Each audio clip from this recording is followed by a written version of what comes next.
Today in this episode, I'll be exploring an abandoned correctional complex 20 miles from Washington. This is a 55-acre site of the former DC's Prisons Youth Center. It's now converted into a police and firefighters training facility. During the 1960s, this place had a big secret that was forbidden to talk about. A secret underground war bunker hidden inside the basement for nuclear attacks against the U.S. The secure nature of the 3,000-acre site provided the perfect camouflage for covert work. Being an urban explorer like myself, I want to discover the hidden mysteries behind closed doors and unravel the secrets in front of your very eyes that you didn't know existed that you pass every day on your way to work. Now let's get a little closer to see what's left and frozen in time.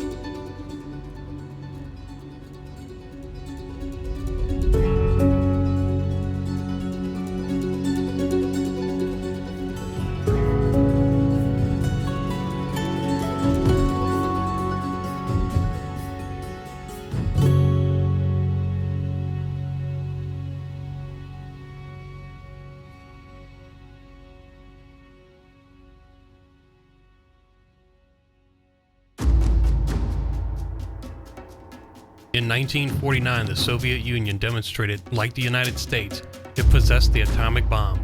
Two superpowers had the means to destroy each other. During this era, every day, they lived with the idea not if it was going to happen, but when it was going to happen. Whatever happened, the government would still have to function.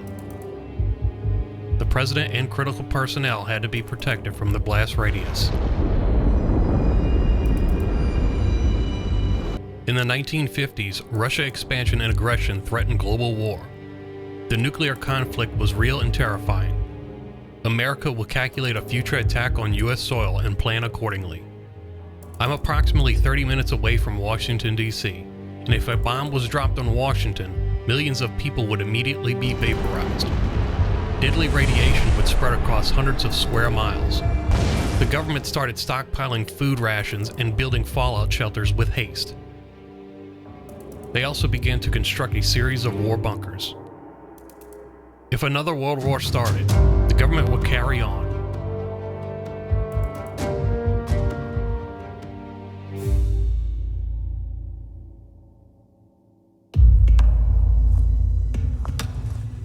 Getting inside this place isn't too tricky if you know what you're doing, but sometimes when you get to one of these locations, it's a different story in person. I know that just beyond the tree line with the intel I was given is my main point of interest.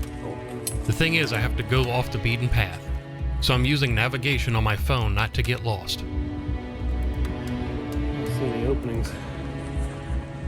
That's the tree line right there. I don't know where you go from here. Let's see. Looks like the path just ends, or does it? Maybe it's just covered in trees. Alright, I got good news. Looks like we made it. Looks like we made it inside. All I gotta do now is just cross that little stream right there and just hop over that to the building, and that's it. Before going full throttle, I decided to craft a few materials before going inside. A lot of you always wanted to know what's inside my backpack when I go exploring. Well, now you get to find out. Can of mace, just in case. A flashlight. Good old trusty flashlight. All right, here we go.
This prison opened in 1960.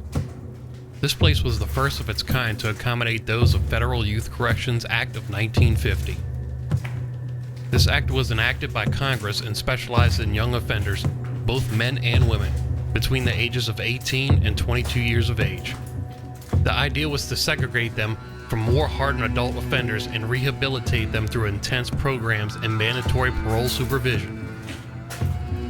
I noticed this place's architecture looked more like a high school rather than a prison. The idea behind this was to allow a sense of freedom of movement by the inmates and provide academic and vocational educational opportunities and professional counseling and guidance. And each inmate had their own room.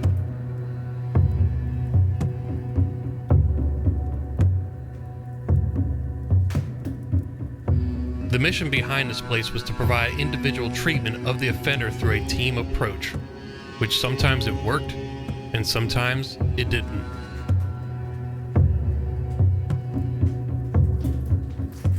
Approximately 3 years after this place opened, a group of 50-plus inmates of Black Muslim faith rioted, set fires, broke many windows, and damaged parts of the chapel. These inmates were transported to the jail in D.C. till order was restored.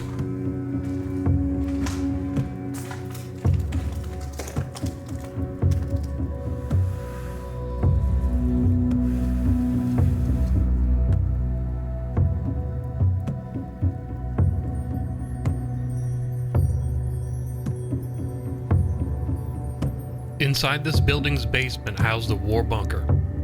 In the event of war, a team of emergency chiefs will come here and try to coordinate a civil response. This particular building was chosen to house a bunker because Washington, D.C. is facing northeast from this place. In other words, since the building is facing away from D.C., this place would have an extra layer of protection if it was bombed.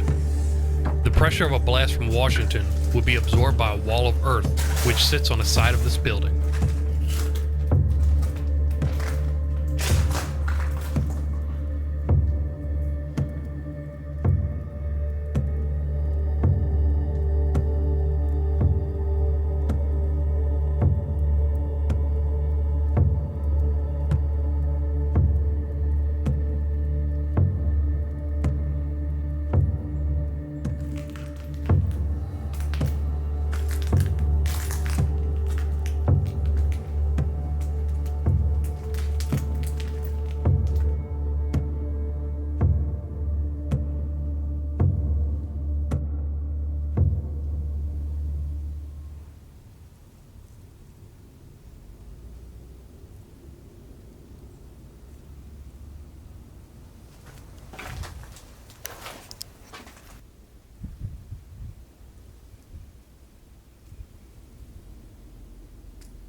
Here we are. We made it to the war bunker. Unfortunately, it looks like I arrived a little bit too late. The government removed most of the items. It's kind of hard to portray specific energy this basement gives across on film, but trust me, it's there. It's crazy to think this place was made to house 20 people for days, weeks, or even months at a time, but it did. This 4-room bunker had to manage all emergency services for a city of 1 million people. The people stationed here only survived on 700 calories a day. That's only half of a meal for an average person. This place had everything to live, but barely, and the equipment seemed prehistoric. One of the items in the basement was a stationary bicycle, which 2 people sat on in 24-hour increments to ride and produce power connected by a generator. It was the only thing they had to make electricity for the next war. So, it seems to me we have come a long way since then.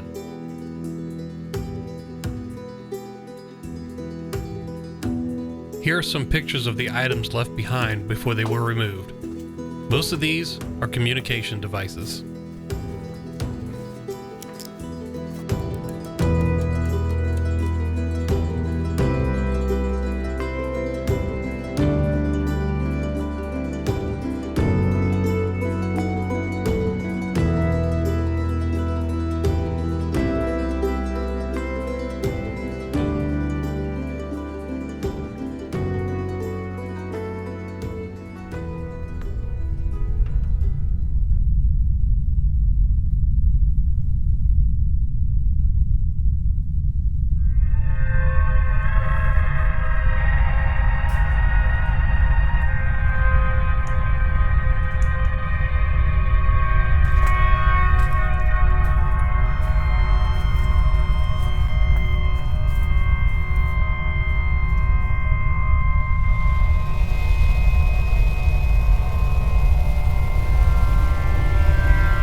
In 1985, there was a nearby landfill causing methane migration issues with the plumbing system, causing explosions that killed one inmate and critically burned another, forcing the youth center to be quickly evacuated.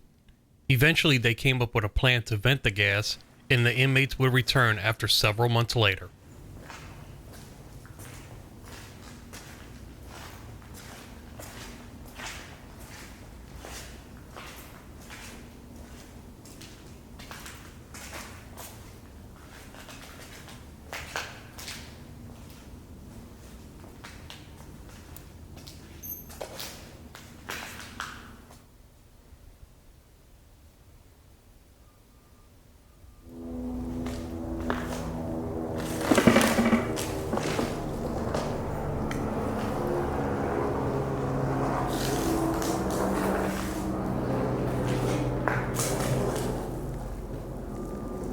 little mural on the wall of the beach. And fabulous sunset. Speaking of the beach, I think I need another vacation to Destin, Florida. I hear it calling my name. That's like my second home. I love Destin, Florida. Damn, I want to go. But instead I'm in an abandoned building. Like this. Gotta keep a well-balanced life, right? A little bit abandoned, a little bit of luxury. Well, this kind of looks interesting. What is this? It's a search and rescue boat. Let's see, Fairfax Fire and Rescue. That's a serious blow-up boat. I bet you that's thick too. Watch this.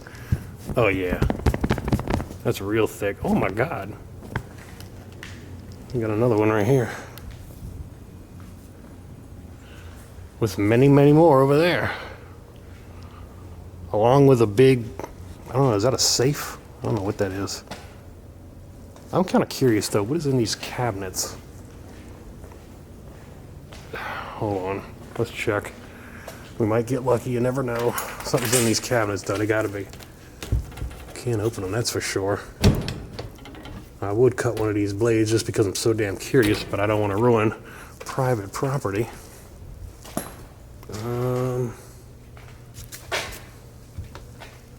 Yeah, I don't want to mess with that. Who knows what's in there? Probably something I'm not supposed to see.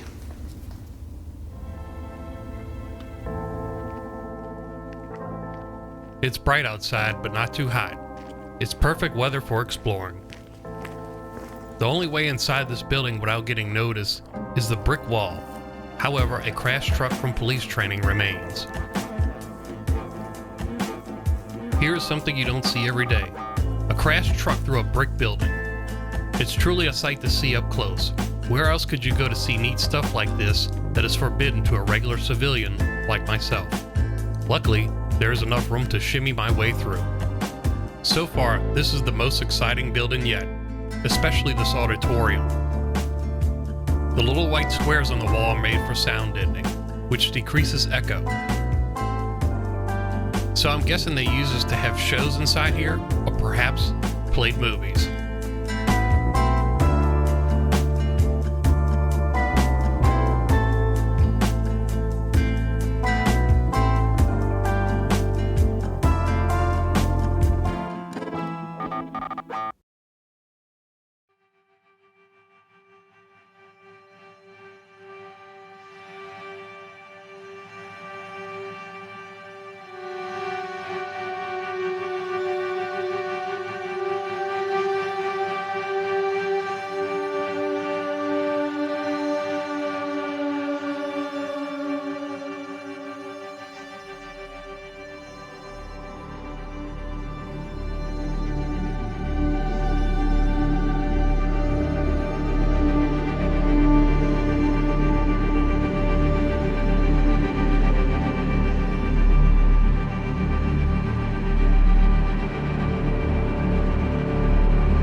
Alright, I've really got to make a run for it. I'm seeing this helicopter in the sky right here. Hold on. Is he coming?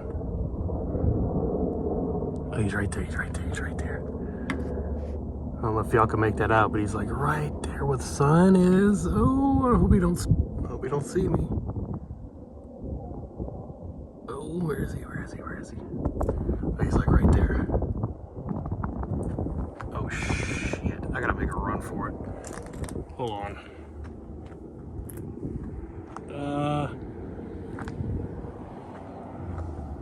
Damn it. Hold on. He's like right there. I gotta make a run for it before he sees me. Oh, there's another one coming too. Ah, hold on. Damn it. Alright, hurry up.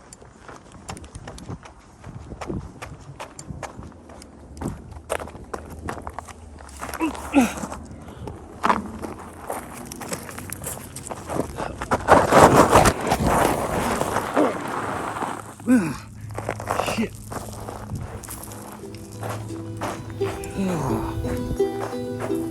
Ow, it hurts.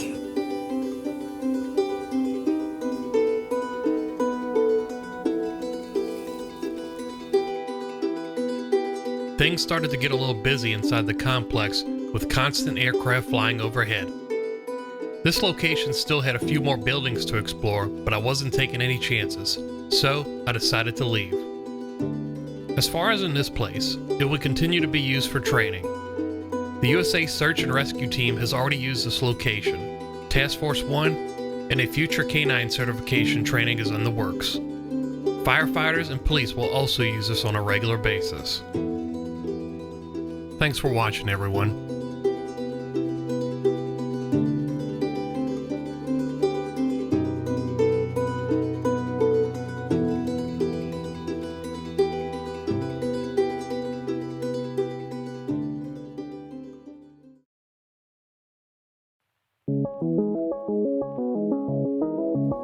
Did you enjoy this episode?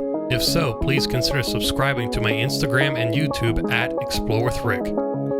You can find further info on future updates and additional photos I took on all of my adventures. Please subscribe and thank you for watching.